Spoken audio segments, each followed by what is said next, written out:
De aumento na taxa Selic e corte nos juros dos Estados Unidos, até desafios no setor agrícola. A semana foi recheada de eventos que impactaram diretamente o mercado. Vamos aos destaques do Giro do Mercado.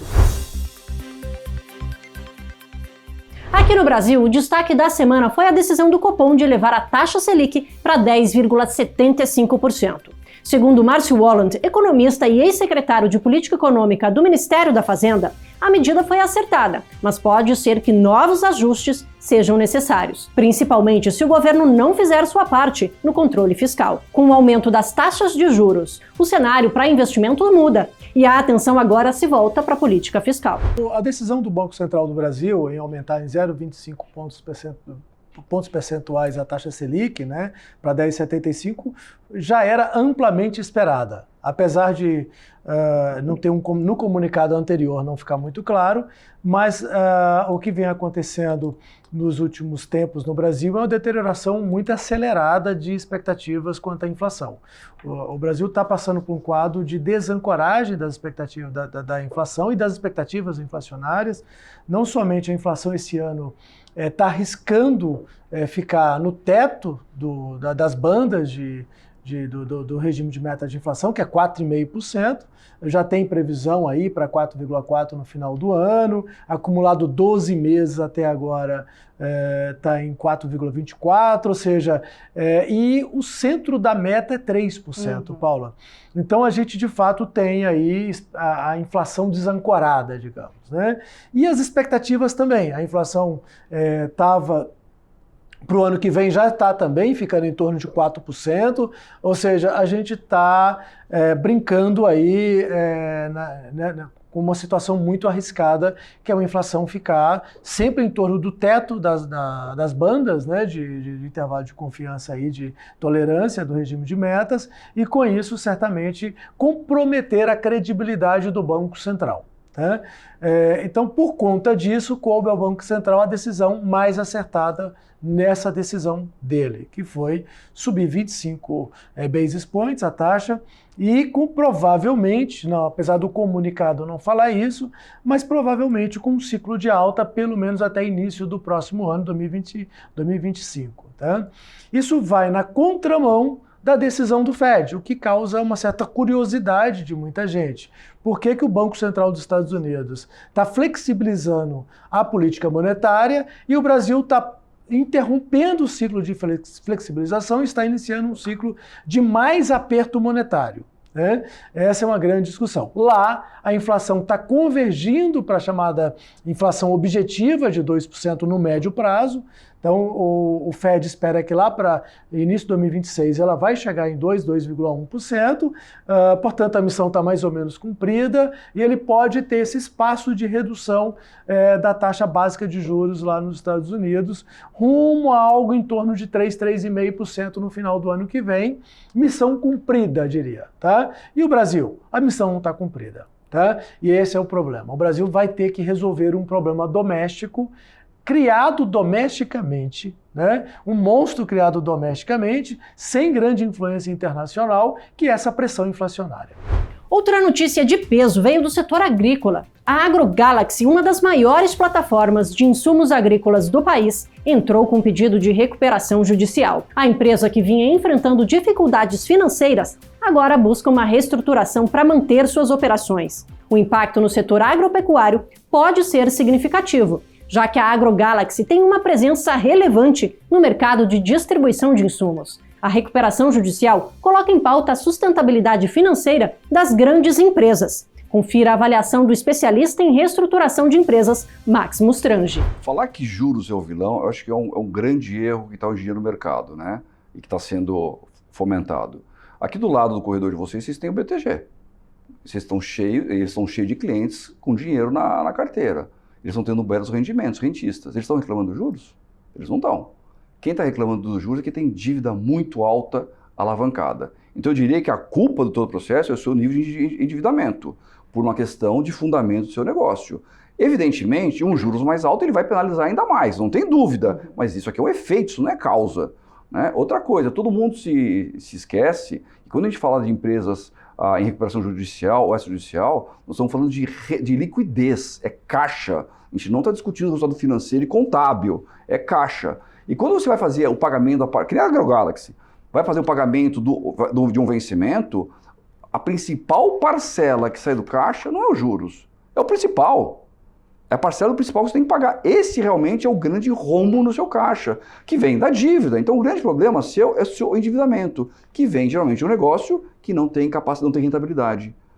Então ele se acostuma a viver do financiamento do seu negócio até uma hora que a corda estoura. Você, puxando aí, você acabou citando o AgroGalaxy, a notícia da semana aí de RJ.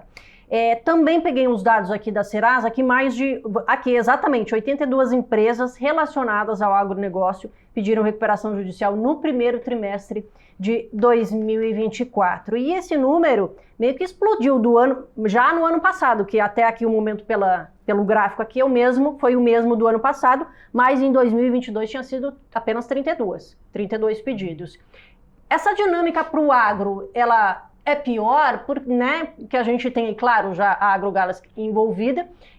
Por que esse número no agro ele explodiu? É um motivo de preocupação para o setor? Eu vou dizer o seguinte, Paula, eu mexo com isso no meu dia a dia. Desde o ano passado, final do ano passado, quem está acompanhando um pouco mais o setor do agro já sabia que ia acontecer isso. Por quê? Quando essas empresas do setor de agro tomaram seus financiamentos lá atrás, e contratar nos seus custos de insumos, de terra, de equipamento, de mão de obra, né, de linhas, você tinha um preço no mercado da commodity e você tinha um custo muito alto dos insumos e de todos os serviços envolvidos. Com o passar do tempo, o que aconteceu? Isso já havia ao longo do ano passado, o preço das commodities despencou. Então você já sabia que você não ia receber por saca o que você imaginava lá atrás quando você plantou. Então já havia um shortage de recebível versus a pagar. Então já estava dado muito claro isso. Para piorar, você ainda teve os eventos climáticos, né? Ao longo dessa seca, ao longo já do ano passado e esse ano, e agora incêndio. Então você sabe que você ia ter um default de recebimento, um default de pagamento. Então isso aqui para mim não é novidade. O que está acontecendo é que começa a agravar cada vez mais. Porque com o passar do tempo, o caixa que essas empresas têm vai baixando até que chega a hora do momento da inadimplência e do default. A AgroGalaxy é um grande caso, mas tem vários outros casos equivalentes. Então a tendência do agro piorar ao longo do segundo semestre é muito grande, até pelo tamanho do potencial default que está para vir. Enquanto no Brasil o Copom segue elevando a Selic, nos Estados Unidos o Federal Reserve cortou os juros em 0,50 pontos percentuais. Esse movimento foi visto como uma resposta ao enfraquecimento da inflação e dados mais positivos sobre o mercado de trabalho. Jerome Powell, presidente do Fed, esclareceu que apesar da magnitude do corte, não há indicativos de que a política monetária será afrouxada de forma mais agressiva daqui para frente. Ele também afastou temores de uma recessão iminente. Para Vinícius Fernandes, sócio-diretor da Jobim Investimentos, a expectativa é de que esse corte impacte diretamente as estratégias de investimento tanto nos Estados Unidos quanto globalmente. Enquanto o Brasil enfrenta um aperto monetário, os investidores americanos podem ver uma leve melhora nas condições de crédito. A divergência entre os dois cenários faz com que os investidores precisem ajustar suas carteiras para aproveitar as oportunidades que surgem nos dois mercados. Primeiro, acho que a gente tem que enaltecer o que falamos aqui mesmo em agosto. Para o pessoal que não assistiu, eu recomendo lá assistir a conversa que a gente fez em agosto, e lá, quando falamos de portfólio, a gente já deu uma sugestão para os investidores, que sempre tem um pouquinho de dinheiro fora do Brasil também.